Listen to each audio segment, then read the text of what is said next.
Ready to make changes in 2023? A few years ago, I ditched the idea of New Year's resolutions and began choosing one word to focus on for that year instead. This method is called the Word of the Year. Have you heard of it? I first read about the concept in a book my mom gave me entitled One Word That Will Change Your Life by Dan Britton, Jimmy Page, and Jon Gordon. The book, One Word, explains how to simplify your life and business by focusing on just one word for the entire year. The simplicity of choosing one word makes it a catalyst for life change. Clutter and complexity lead to procrastination and paralysis, while simplicity and focus lead to success and clarity. Now, I don't know about you, but I love the idea of choosing a word of the year versus New Year's resolution because of that clarity and focus that it brings to my life. In 2021, my word was faith, and that intentionality really helped form the foundation of how I live my life now. This year, my word is bravery. I chose that word because I have been struggling with fear of rejection and fear of failure, especially as it related to my 2022 goal of posting a video for every weekday of the year.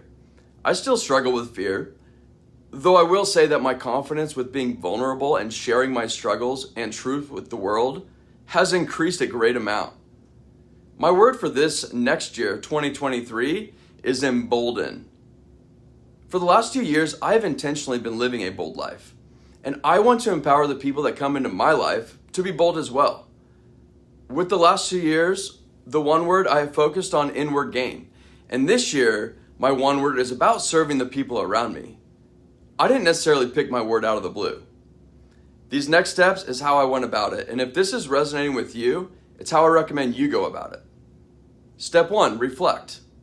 The first thing I want you to do is to reflect on this past year and ask yourself these questions. Jot down whatever pops into your head without self-editing. What could I use more of in my life? What could I use less of in my life? What characteristics would I like to have? By the end of the day, I fill in the blank. How do I want to feel?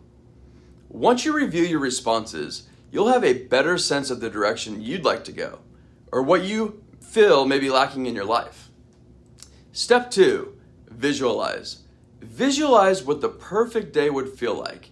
The emphasis here is feel. Think about how you want your morning routine to feel, how you want to feel at work or throughout the day, and how you want to feel right before you go to bed. I also recommend meditating or sitting in silence for a couple of minutes and asking yourself, what word do I want to focus on in 2023? This is simple but effective. I actually received my word through prayer. I think this exercise works best when you're in a relaxed state. If you're having trouble, maybe try it before you go to sleep or first thing in the morning. You could also turn on an aromatherapy diffuser, light a candle, put some sage in the air, or put some calming music on in the background.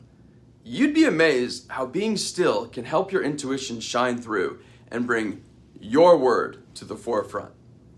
Step 3, create a list. Spend 10 minutes, just 10 minutes, creating a list of words that come to mind. No self-editing. Need some help? Google it. Step 4, review and refine. Review your list and narrow down your favorites. I'd circle or highlight 3 words. Chances are you'll see a theme going on between the words you wrote down. Do any of the words jump out at you, make you feel excited, nervous, scared, uncomfortable, or at ease? Sometimes the words that scare us most can mean we're on the right track because change isn't always easy. At the same time, I think finding your word can also bring peace and empowerment. Think about the words, try them on, and see what feels right. No need to overanalyze this process. Trust your gut instead. Gently review your list and let the words pick you. Step 5, ask yourself this very important question. Now that you have narrowed down your list to 3 words, there's just one more question to ask. Are you interested or are you committed?